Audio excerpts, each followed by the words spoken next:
Hello and welcome back to the Rekt Capital channel. Welcome to today's video about the latest Bitcoin retrace and what you need to know to understand it better, because we are approaching the halving.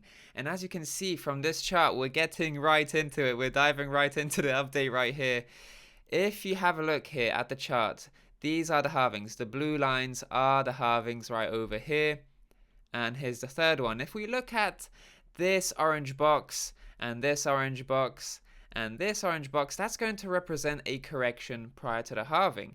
And every black uptrending line is the weekly high or low, because after all, this is the weekly chart. And prior to each and every halving that we see, this weekly high or low is always respected, and it's being respected right now. So if we actually zoom in, we're seeing a lot of wicking. So we're seeing a lot of wicking right over here, and this resembles a lot of the wicking that goes on over here a few weeks back. So this is sell side momentum overextending price past this premium buying uptrend line. That's essentially what the uptrend line means, that people are buying Bitcoin at a higher and higher price every time it retraces. And this is a historical price tendency that we tend to see going all the way back to previous halvings. So we tend to see this wicking past this higher low right over here, some wicking over here as well, but we also see this wicking prior to halving one, and this is something that I haven't yet spoken about too much, that we see a lot of wicking past this weekly uptrend line. And in fact, we're going to be talking about each and every retrace prior to the halving in a bit more detail in this video. So let's go ahead and dive right into it. So let's have a look at Bitcoin halving number one. Let's have a look at the retrace prior to this halving. So as you guys know, this line is the halving, and this orange box represents the 47.3% correction. Now, if we go back to the previous chart, the first chart, we'll notice that this was a 47% correction, a 40% correction prior to halving two, and a 54% retrace prior to halving three. So this was definitely the sharpest retrace, but it wasn't by no means deviating too much from the historical norm. So if we go on to pre-halving number one right over here, this was a 47.3% retrace. The weekly high or low is being respected every time, but of course we're seeing a lot of touches, a lot of contact with this high or low as it progresses, and of course a lot of panic selling that is driving price below this high or low. So a lot of volatility here, a lot of panic selling, a lot of extreme emotions being caught out over here. People are unloading their positions in panic and extreme fear, and people, bargain hunters predominantly, are scooping these positions, this panic filling up. They're essentially buying the fear of the panic sellers. So in any case, if we just look at this structure, here's the first high. Here's the lower high, because of course we saw a long downward wick even past this weekly high or low, but predominantly it's respected this high or low, and then we formed the lower high compared to this high, and here's yet another lower high compared to this high. So we're seeing a series of lower highs, but then we actually get a higher high. So this essentially showcases to us that selling pressure isn't as strong as it was before, because selling pressure is weighing down on price right over here, causing these lower highs. And these lower highs essentially mean that we are seeing selling at lower and lower prices, because people aren't confident that price is going to go a little bit higher. But of course, this psychology changes in this instance. And in fact, you could also say that this is a higher high, an equal high, because it is touching this resistance of what is essentially an ascending triangle, right? If you guys look here, this is an ascending triangle, and if we zoom in closer, this is essentially the point of the top of the ascending triangle, and we're just seeing a retest of that. So it is a bit of a lower high because of the candle close, right? The candle close is a lower price than this over here. That's why I called it the lower high. But essentially speaking, the tendency that I want to point out to you guys, and one that is going to recur, is that once we see a higher high, and you can argue whether this is a higher high or actually an equal to this higher high, whatever the case may be, after a high like that, we tend to see 4 weeks of selling.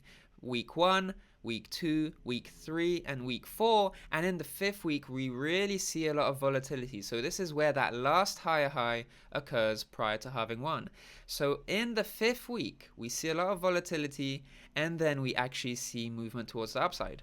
Remember this, because this is going to be a very key point when looking at the future halvings. So when it comes to halving 1, we see this ascending triangle coiling in towards the apex of this structure, a breakout.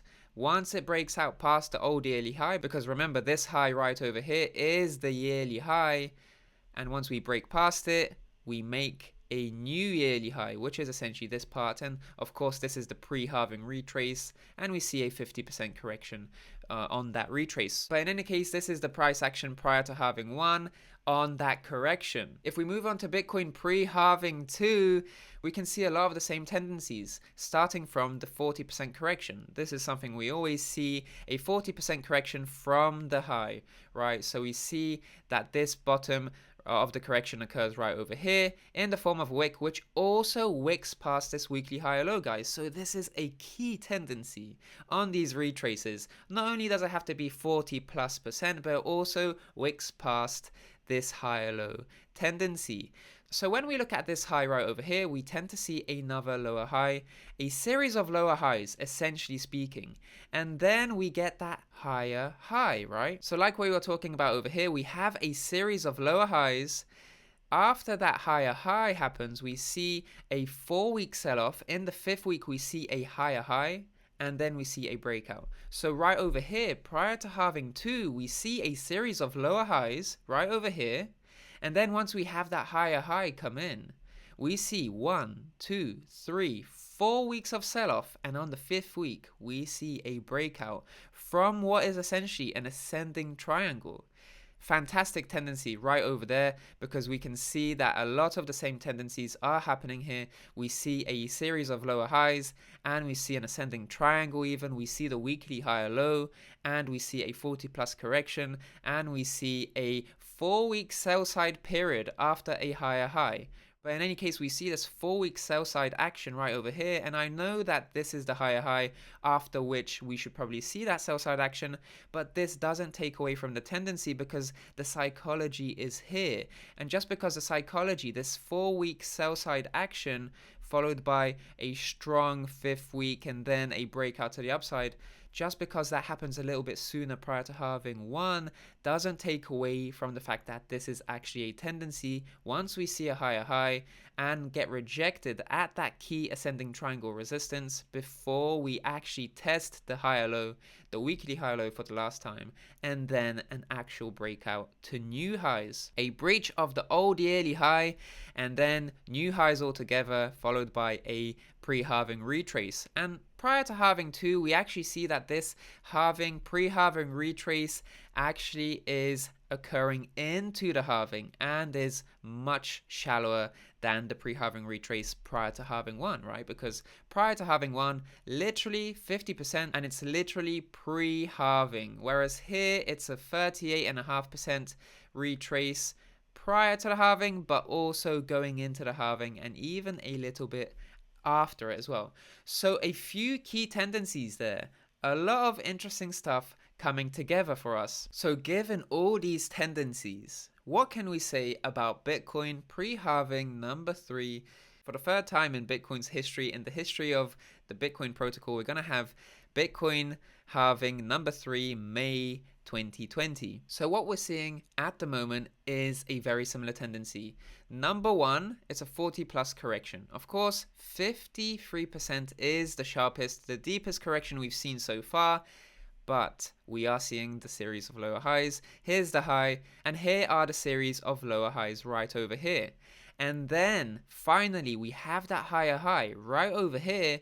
And this higher high is pronounced in terms of the candle bodies, right? Because the candle bodies are right over here compared to over here. So essentially the higher high is by all means a candle body higher high, but also a wicking high. If you just have a look here at this wick, the top of this wick, it doesn't touch the top of this wick, right? So this resistance is being respected on 3 occasions, because this lower high is being stopped at this occasion on this resistance, this lower high is getting stopped as well, and the higher high is also getting stopped.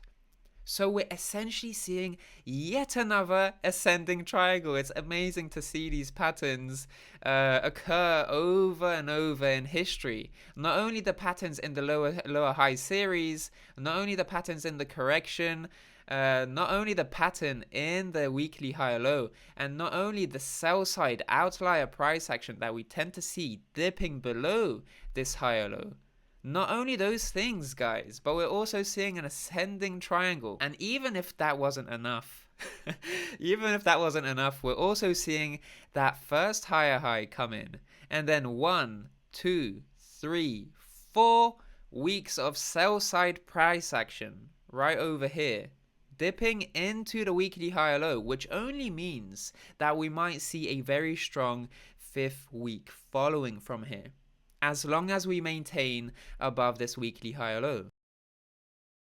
So people are talking about the coronavirus causing this sell side action in Bitcoin's price action. And be that as it may, it doesn't necessarily matter what the catalyst is. And I talk about this in yesterday's video about the coronavirus's potential impact on Bitcoin's price and how the Bitcoin halving along with the coronavirus will coincide together. The catalyst isn't as important. We're not going to remember 5 years from now that guys, do you guys remember when this happened? This was the coronavirus. Do you remember? We're not going to be talking like that because nobody's talking like that when it comes to Bitcoin halving 1, right? We're not saying that, this was the whatever that happened here. Do you remember? That was pretty crazy. We don't remember price in those sort of terms. So if we actually zoom out, we don't attribute any descriptive events to price, because price action doesn't care about events. It cares about historical price tendencies, and this is what we're seeing here. We're seeing recurring historical pre-halving price tendencies in Bitcoin's price. Not only prior to halving 1, not only prior to halving 2, but also prior to halving 3.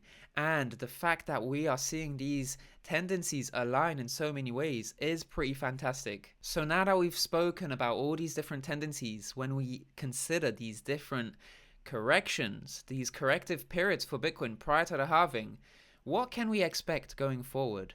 Well, if we're looking at this higher high and we have these 4 weeks of sell side action, we could potentially see wicking price action past the weekly high low. That wouldn't deviate. Even though price would deviate from this higher low, that wouldn't be a deviation from the historical tendencies. I hope that makes sense. A bit of a nuanced way of putting it, but in any case, this extreme psychology wouldn't be extreme in light of the historical tendencies that we tend to see, because we always see wicking past this weekly high low. So even though that the coronavirus is a black swan event on a global scale in many ways, it isn't a black swan event for Bitcoin's price action at the moment.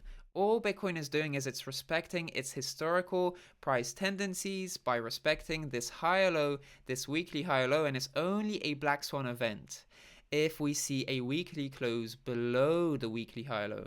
That's when we'd have a gross violation of the weekly higher low and the pre-halving Bitcoin price tendencies that we tend to see prior to each and every halving. That's only when I'd consider the black swan event for Bitcoin's price action on a very technical level, because there's no doubt as to why the coronavirus is a black swan event on a global scale, because we tend to see a coronavirus or any virus, the Spanish flu for instance in 1918, we see these sort of recurring tendencies also in the viruses that typically plague humanity. Every 100 years there's a virus or a flu that comes along and wipes out a portion of the population. With the Spanish flu in 1918, it wiped out the 18 to 25 age group.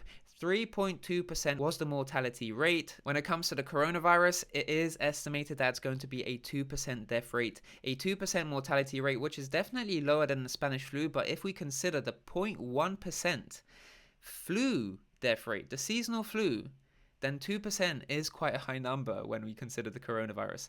But in any case, it is a global black swan event, but not on a technical scale when we're considering Bitcoin's price action. So bearing these tendencies in mind, I expect that we might see this weekly higher low hold. As long as it does that, week 5 will start next week. And what does week 5 look like prior to halving 2? Well, we see a very strong reaction past the weekly high or low, I don't want to say we're going to have a strong reaction like we did here. It is, with a level-headed approach, it is quite similar what we're seeing. We are seeing an ascending triangle here. It is quite similar in terms of the lower high series, because we are seeing a lower high number 1, 2, 3, and then the fourth point, higher high. That's the fourth point. So we are seeing 3 lower highs right over here, and then the fourth point is the higher high. 4 weeks of sell side action. The 5th week is that breakout, that fundamental rebound from the weekly high low, and this is something that we could see here. But I don't want to say that this is going to be a very strong reaction. I don't want to make this an emotional analysis, because you have to maintain a level-headed approach. You have to zoom out from the charts and understand that there are some price tendencies at play here that are still being respected, and as long as they continue to be respected, then Bitcoin on a technical level is still looking good. It's still in alignment with these tendencies, no matter what the fear, no matter what the catalyst, no matter the global turmoil, no matter what's going on. We still have one of the most bullish, if not the most bullish events in Bitcoin's history ahead of us in May 2020, around 60 days away. And if you want to learn more about the Bitcoin halving effect on Bitcoin's price, check out the top right hand corner video. It's a fantastic analysis of what we tend to see after every Bitcoin halving, and it's an exponential rally towards new all-time highs in the year following the Bitcoin halving. So far history is repeating itself, and let's hope it continues to do so going forward. That's about it for today's video. Thank you so much for watching. Please consider dropping a like if you enjoyed the video, and of course subscribe for more videos like this on a daily basis from me. I'm more than happy to be pumping out this content on a daily basis so that you guys can find enjoyment and also find value in this content. So if you like the video, please drop a like, subscribe for more videos like this in the future. I'm Rekt Capital. Thank you so much for watching today, and I'll see you in the next one. Speak to you soon.